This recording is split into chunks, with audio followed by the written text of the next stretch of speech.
बेटे को अपनी ही माँ से प्यार हो जाता है और दोनों एक दूसरे के साथ मिलकर प्रेम विवाह कर लेते हैं, लव मैरिज कर लेते हैं।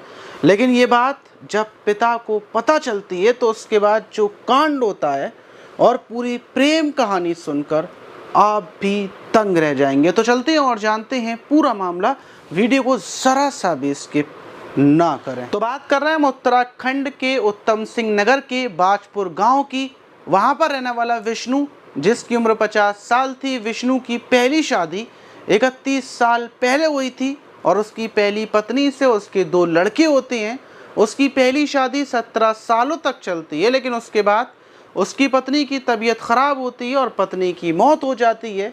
बेटे भी बड़े हो चुके थे। विष्णु अपने दोनों बेटों को बाहर फैक्ट्री में दूसरे शहर काम करने के लिए भेज देता है। वो वहीं पर काम किया करते थे और जब बेटे समझदार हो जाते हैं तो वो विष्णु का साथ छोड़ देते हैं, अपना कमाते हैं, खाते हैं।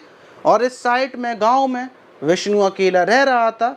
लेकिन आज से 11 साल पहले विष्णु की मुलाकात ममता से होती है। ममता की उम्र लगभग 23 से 24 साल थी। उसके माता पिता नहीं थे और वो विष्णु से शादी करने की बात बोलती है। विष्णु भी उसको देखकर बेताब हो जाता है और वो उसी के साथ शादी रचा लेता है और एक नए स्तर से अपनी ज़िंदगी शुरू करता है। क्योंकि विष्णु किसान था, उसके पास बहुत सारी खेती बाड़ी थी, तो उसको ज़िंदगी शुरू करने में कोई दिक्कत नहीं होती।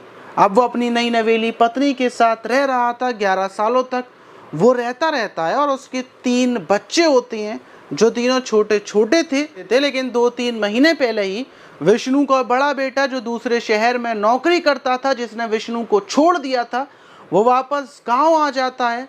और गांव आने के बाद उसका विष्णु के घर पर आना जाना शुरू हो जाता है। वो विष्णु की पत्नी से माँ कर बोला करता था। विष्णु को भी कोई दिक्कत नहीं थी, ना ही विष्णु उससे मना करता है कि घर पर मत आओ, बल्कि विष्णु उसको आने देता है, टाइम से खाना पीना देता और उसको अपने बेटे की तरह ही समझता था।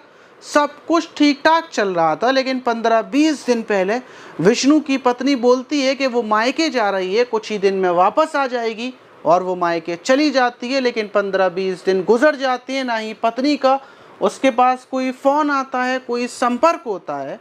तो विष्णु परेशान हो जाता है और वो अपनी ससुराल पहुंचता है अपनी पत्नी को ढूंढते हुए। लेकिन ससुराल में जाकर पता चलता है कि उसकी पत्नी यहाँ पर नहीं रह रही है, बल्कि पास में ही उसने एक किराए पर कमरा लिया है और वो तुम्हारे बेटे के साथ रह रही है। विष्णु परेशान हो जाता है और जब वो कमरे पर पहुंचता है तो वो देखता है कि उसका बड़ा बेटा भी वहाँ पर मौजूद है और उसकी पत्नी भी। वो अपनी पत्नी से पूछता है कि ये सब क्या है, तो उसकी पत्नी बताती है कि मैंने तुम्हारे बेटे से शादी कर ली है और हम लोग एक दूसरे से बहुत प्यार करते हैं और हम लोग यहाँ पर रहेंगे एक दूसरे के साथ में, हमें परेशान करने के लिए मत आना। विष्णु के पैरों के नीचे से ज़मीन निकल जाती है।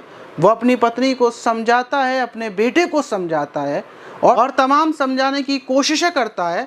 लेकिन उसके बाद उसकी पत्नी और बेटा आग बबूला हो जाते हैं और वो विष्णु को पूरे तरीके से पीट देते हैं, वहाँ से मार कर भगा देते हैं। विष्णु सीधा थाने में पहुँचता है और पुलिस को बताता है कि उसके बेटे ने उसकी ही पत्नी के साथ, यानी कि अपनी सौतेली माँ से शादी कर ली है और उसकी पत्नी 20,000 रुपये लेकर गई थी और वो उन्हीं 20,000 रुपये से अपने बेटे के साथ रह रही है। वो दोनों के खिलाफ केस दर्ज कर लेता है। पुलिस छानबीन में लगी हुई है।